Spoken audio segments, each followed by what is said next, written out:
నమస్తే, నేను మీ ఆనపోస్తుల వెంకటేష్. మోడీకి తెలుసు తన సత్తా ఏంటో, అందుకే మోడీ మీడియా ముందుకు రాడు. అంటే ప్రెస్ మీట్ పెట్టాడు.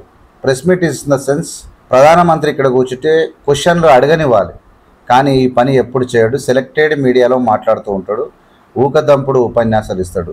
కారణం ఏంటంటే ఆయన దేశం కోసం ఏం చేయడు, చేసినట్టు చూపించుకునే ప్రయత్నం చేస్తాడు. ఆయన చెప్పిందే వినాలి, ఎవరు అడిగిందే ఆయన వినడు. కారణం ఏంటి అంటే ఖచ్చితంగా ఆయనకు ఒక భయం అనేది ఉంది. రాజకీయాలను డైరెక్ట్ ఫేస్ చేయడు. మొన్నటి ఎలక్షన్లో 2024లో ఆయన 25 ఎంపీ సీట్లు తగ్గితే ఇంట్లో కూర్చున్న వ్యక్తి, ఆయన చేసిన తప్పులకు జైలుకు పోవాల్సిన వ్యక్తి. 25 సీట్లు తగ్గితే ఆయన ఇంట్లో కూర్చోవాలి. కాబట్టి మిత్రపక్షాలను వెతుక్కున్నాడు. బీహార్ను కానీ ఏపీని కానీ నమ్ముకొని ఒరిస్సాను పట్నాయక్ను నట్టేట ముంచినటువంటి పరిస్థితి మనం చూసినాం. ఆయన 25 సీట్లు తగ్గితే ఇంట్లో కూర్చుంటాడని తెలుసు మోడీకి.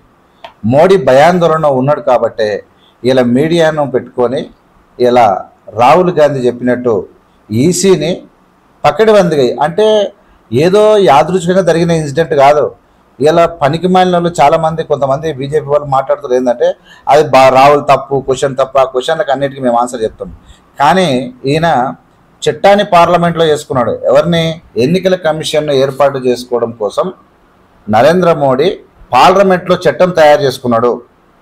ఇంతకు మొదలు ఇలా సుప్రీంకోర్టు తీర్పిచ్చింది, ఈ దేశంలో ఖచ్చితంగా ఎన్నికల కమిషన్ మనం ఏర్పాటు చేసేటప్పుడు సుప్రీంకోర్టు ప్రధాన న్యాయమూర్తి, లోక్సభ ప్రతిపక్ష నేత, ఈ దేశ ప్రధాని ముగ్గురు కలిసి చేయాలని చెప్పి సుప్రీంకోర్టు తీర్పిస్తే కాదని చెప్పి సపరేట్ చట్టాన్ని తయారు చేసుకుంటే సుప్రీంకోర్టుకి హక్కు లేనట్టు చట్టమే తయారు చేసిండు.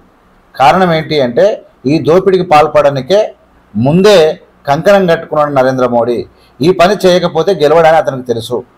అట్లా సెలెక్టెడ్ పర్సన్స్ని పెట్టుకొని ఆయన ఈ దేశంలో విధ్వంసం సృష్టించడం అనేది జగమెరిగినటువంటి సత్యం. ఇలా ఆయనకు వచ్చిన ఓట్లు అందరికీ తెలిసే. ఆయన ఇంత చేసిన అంటే మొత్తం మీద కొన్ని స్థానాలను, అన్ని స్థానాలు చేయడానికి వీలు కాదు.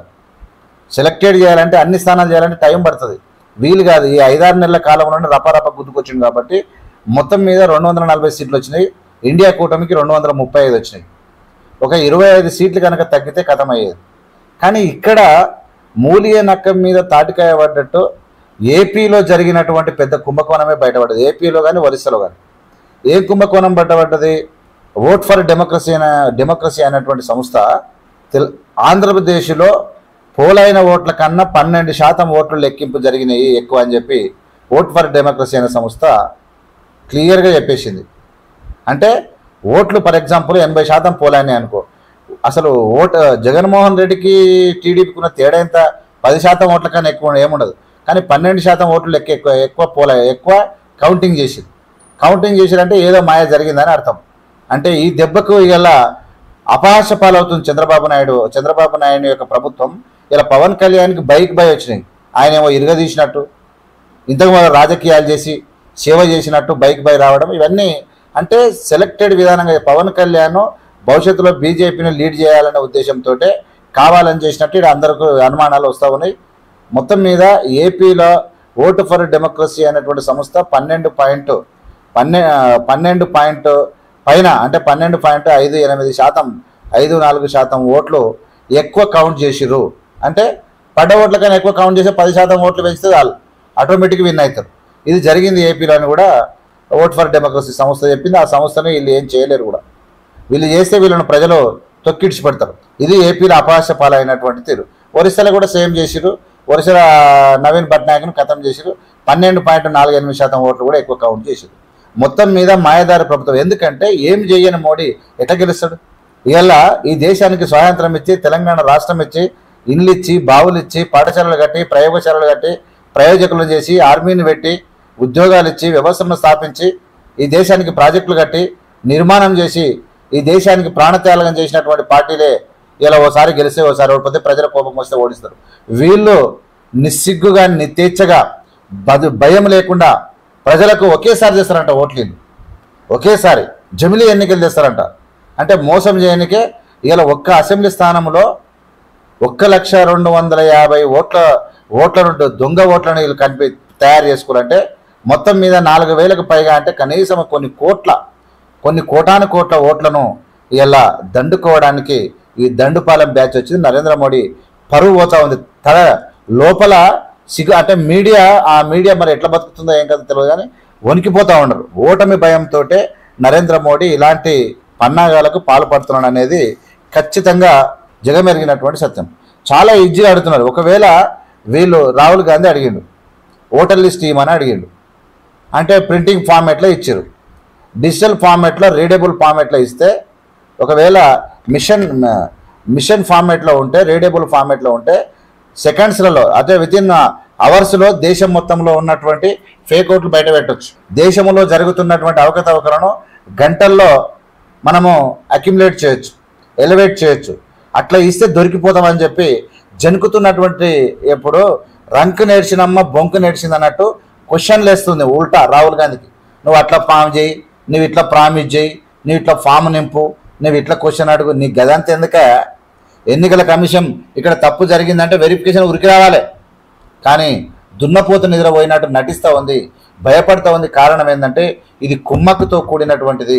ఈ దేశంలో ఏం చేయని బీజేపీ శ్రీరాముని పేరు చెప్పి, హిందుత్వం పేరు చెప్పి, పాకిస్తాన్ పేరు చెప్పి, ఆ పేరు చెప్పి ఈ పేరు చెప్పి పబ్బం గడుపుకున్నటువంటి వాళ్ళు మనం ఎట్లా గెలవం? మన ప్రజలు నమ్మరు. ఎందుకంటే భారతీయులు ఇటువంటి సెంటిమెంట్లకు తక్కువ, కొంతమంది మాత్రమే ఉంటారు.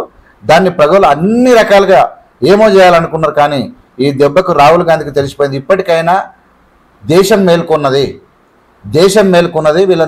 వీళ్ళకు భయం పుట్టుకున్నది. ఎట్టి పరిస్థితుల్లో వీళ్ళకు మనగడ కొనసాగదు, వీళ్ళ మోసాలు బయటపడ్డాయి.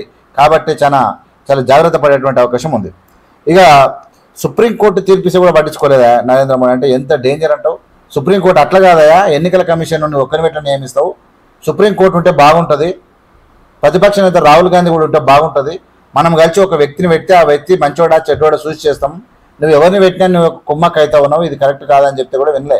ఎందుకంటే టార్గెట్ ఇది కదా, టార్గెట్ ఏంది? మోసం చేయడం. కాబట్టి ఇట్లా ఉండే ఎన్నికలు, ఇట్లా దేశం ఇట్లా కాదు, ప్రజల కోసం పనిచేయాలి. ఎన్నికల కమిషన్ ఉన్నది ప్రజల కోసమే, సుప్రీంకోర్టు ఉన్నది ప్రజల కోసమే, ప్రధానమంత్రి ఉన్నది ప్రజల కోసమే, పార్లమెంటు ప్రజల కోసమే, అసెంబ్లీ ప్రజల కోసమే. కానీ వీళ్ళు ఏం చేస్తారంటే వీళ్ళ సొంత జాగీరు లేక వాడుకుంటూ ఉన్నారు. ఇది కరెక్ట్ కాదనేది అందరూ అడుగుతూ ఉన్నారు. ముఖ్యంగా అన్నిటికన్నా పెద్ద ఫాల్తు విషయం ఏంటంటే సీసీ ఫుటేజ్ డిస్ట్రాయ్ అయినంట. సిగ్గు శరం అనిపిస్తలేదు, ఎవరికి సిగ్గు మన అనిపిస్తలేదు, నా శరం అనిపిస్తలేదు. సీసీ ఫుటేజ్లు బయట పెట్టని అడిగితే లేదు తీసేసినాం అంటుంది ఈసీ. అంటే ఇది ఎంత కుమ్మక్కయింది? ఏమవసరమా సీసీ కెమెరా ఎందుకు చేసినావు? ఏమో కడుపు ఒత్తుకపోయిందా, మంటలేసిందా? ఎందుకు సీసీ ఫుటేజ్ డిస్ట్రాయ్ చేసిరు అంటే దానికి ఆన్సర్ లేదు, ఎవరు చెప్పలేదు అసలు. సీసీ ఫుటేజ్ డిస్ట్రాయ్ ఎందుకు చేసినాం అంటే ఎవరు చెప్పలేని పడ్డాడు. వీవీ ప్యాడ్స్ కూడా పోయినాట. ఇప్పుడు ఓట్లు వేసినాక వీవీ ప్యాడ్ పడుతుంది కదా, మనం కట్టుకున్న బటన్ వచ్చినప్పుడే ఆడ వీవీ ప్యాడ్ పడుతుంది. ప్యాడ్ అంటే వెరిఫైడ్ స్లిప్ పడుతుంది కదా, ఆ స్లిప్పులు కూడా తీసేసిరంట. ఇంకా ఇంతకు మనిషిని సిగ్గు తప్పినటువంటి ఎన్నికల కమిషన్ ఉంటుందా ఆయన? అది కూడా లేదు. అంటే వీవీ ప్యాడ్స్ కథమై డిస్ట్రాయ్ చేసిరు, సీసీ ఫుటేజ్ డిస్ట్రాయ్ చేసి ఇంకేముంది మరి ఎట్లా ఎంత అయిందా? మరి ఇట్లా ఓట్లు పడ్డాయంటే 6 గంటల తర్వాత లాట్ ఆఫ్ పీపుల్ వచ్చిరంట ఓట్లేనికి. అరే ఎందుకు ఈ సీసీ ఫుటేజ్ అడిగినామంటే ఇప్పుడు ఏందా మధ్యాహ్నం ఇంతమంది ఓట్లు వచ్చారు, ఎంతమంది వేయలే కదా, 100% మనము 70% 80% ఓట్లు వేయడానికి జనాలు రాలే కదా అంటే 6 గంటల తర్వాత వచ్చారు. మరి 6 గంటల తర్వాత వస్తే సీసీ ఫుటేజ్ బయట పెట్టంటే తీసేసిరంట. ఇంకా దీనికి మించినటువంటి సిగ్గుదాపిన పని ఇంకోటి ఉండదు. నెక్స్ట్ ఇంకొకటి, ఇందులో ఫామ్ 6 దుర్వినియోగం జరిగింది.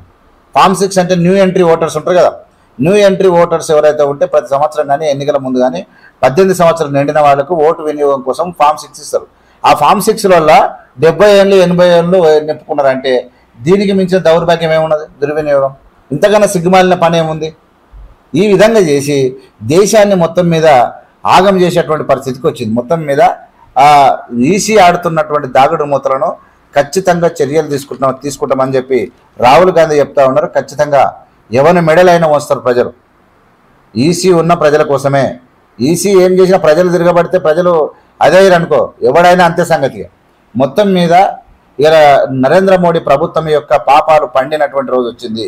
ఈ దేశ పేద ప్రజల యొక్క కడుపు కొడుతూ, ఈ దేశాన్ని పేదరికంలో నెట్టుతూ, ఈ దేశంలో ట్యాక్సీలు పెడుతూ, ఇలా పసిపిల్లలు పసిపిల్లలు తాగే పాల మీద, తినే డబ్బల్ రొట్టెల మీద, పెన్నుల మీద, పెన్సిళ్ళ మీద జీఎస్టీ వేస్తూ ఇలా పేదవాడిని కడుపు కొట్టేటువంటి అన్నిటి వస్తువుల యొక్క అంటే ఉద్యోగాలు లేక, జీతాలు లేక, బతుకుదెరువు లేక, పనులు లేక ప్రజలు బతికేటువంటి పరిస్థితిలో ఉంటే అడ్డగోలుగా ధరలు పెంచి ఇలా పేద ప్రజలను నడ్డి వేడుస్తూ ఉన్నదాని సంగతి తెలిసినటువంటి, అంటే అన్నం పుణ్యం తప్పిన ప్రధాని దొంగదారి దొడ్డిదారిని ఎన్నుకొని ఇలా ప్రజలకు గౌరవం ఇవ్వకుండా ఉన్నటువంటి బీజేపీ ప్రభుత్వాన్ని కూకటి వేలతో పీకేయడానికి దేశ ప్రజలు సిద్ధంగా ఉన్నారు. చూస్తూనే ఉండండి ఏవిఎం మీడియా.